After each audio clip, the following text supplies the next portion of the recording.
So in today's video, we're going to cover how to terminate a Anderson power pole, 4-pole connector. This is what's typically used on our shades. This is a unlatched. You notice it doesn't have the latches on the side. That's because this is the female side. The male side that has the motors has the wings or the latches on it already. This is a kit that I got from PowerWorks.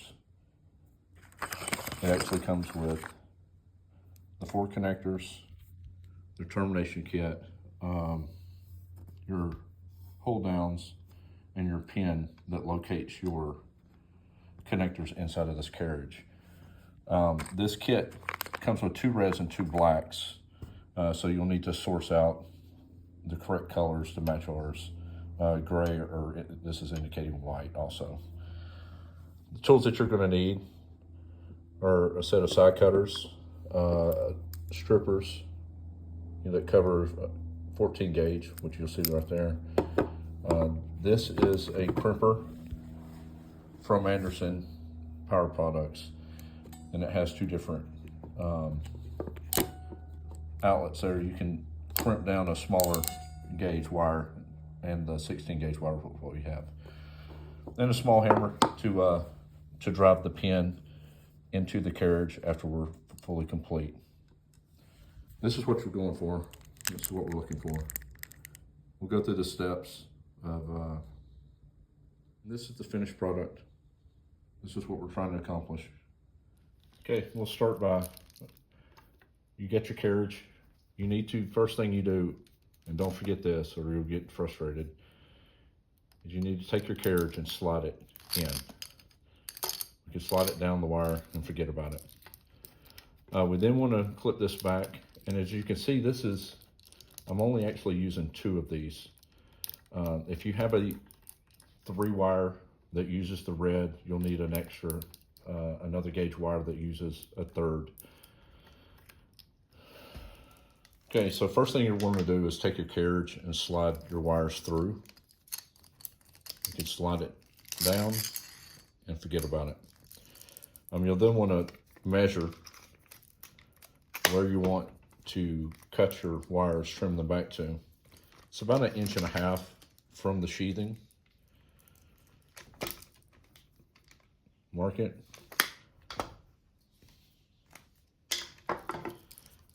And then we'll just trim these back to here.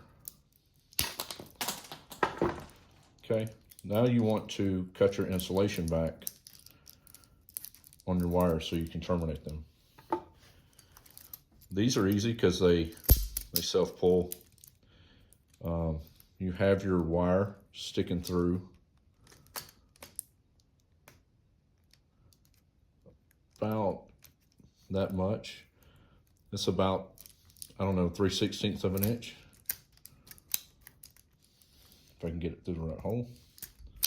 There we go. And as you can see on your terminal that you're terminating,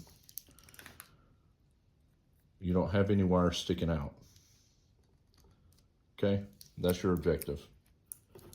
Not have any excess wire sticking out. That way it'll cause a short later.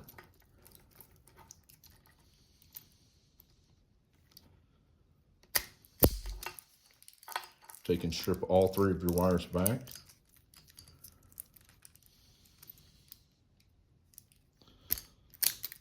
Okay, now you're ready to crimp your connectors on. Now that you have your wires stripped back, we're ready to terminate. This crimper has a standoff on one side. And what you can do is you can actually lay it down flat, and you need to load your terminal into your crimper. And note, there is a up and a down to this terminal. You see that little hook? It hooks downward. You want to always make sure that it's hooking downward when you load it to your crimper. Then you take your wire, you plug it in, and you ratchet it down, and it crimps it. Just repeat this process with the other wires. Load Load your cartridge in. Push your wire in. Crimp it. I like these ratcheting crimpers because it's almost foolproof.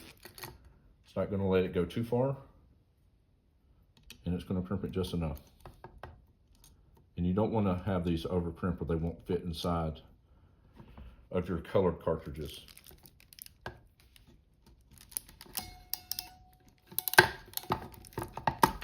Okay,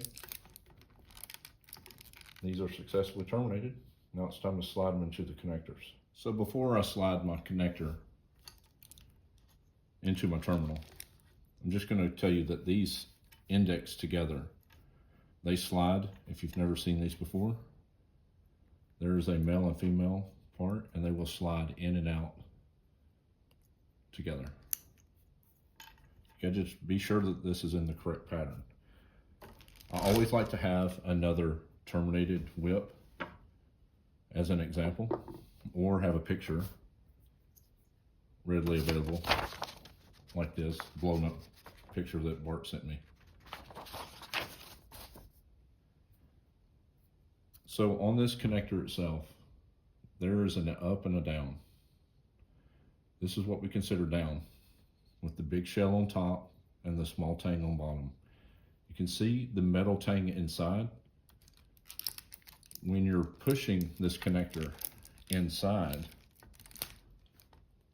you always want the hook to go down and towards the tang.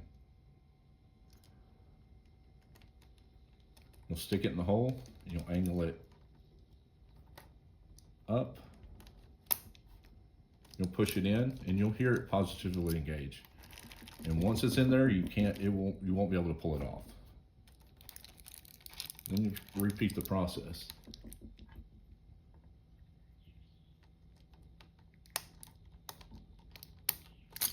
Ooh.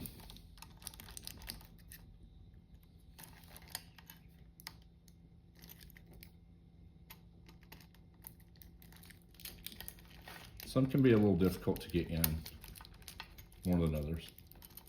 But here you see, they're all in. Now all we have to do is assemble them in the correct pattern. That way they line up on the correct wire for your motorized shade in the field.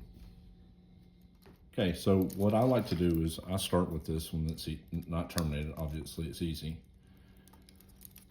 Be sure they're facing the correct direction and snap the bottom and the top end separately first. The white and green is on top. The red and black is on bottom. And be sure that your tang is pointed the right direction. This is the bottom. Sometimes you have to manipulate the wire around a little bit. Sometimes you have to use a pair of pliers to help guide them up in place. So we have our up and bottom assembly. So now we need to slide the bottom into the top. This is the more difficult part.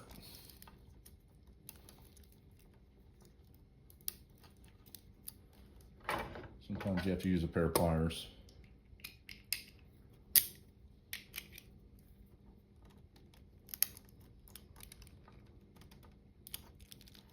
There you have it.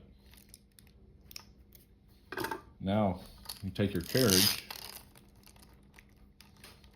and slide your pieces back into place, and these should be flush with the end. You take your pin, and there's 3 different holes in this carriage. One allows it to be a male, one allows it to be a female, and the middle one I've never used it.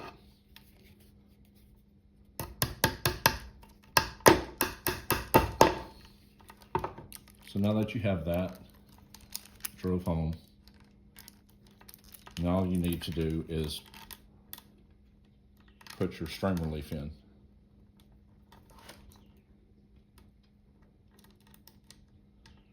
And for whatever reason, they send flathead screws, which is Rather annoying. Okay, now that your carriage is fully assembled, just need to add your strain relief.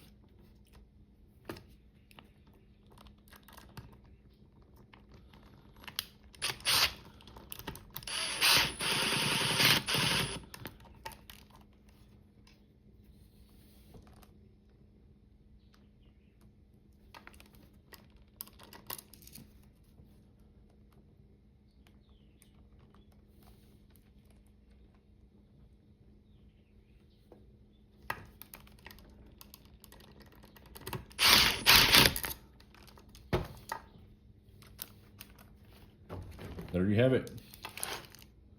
Your whip is complete.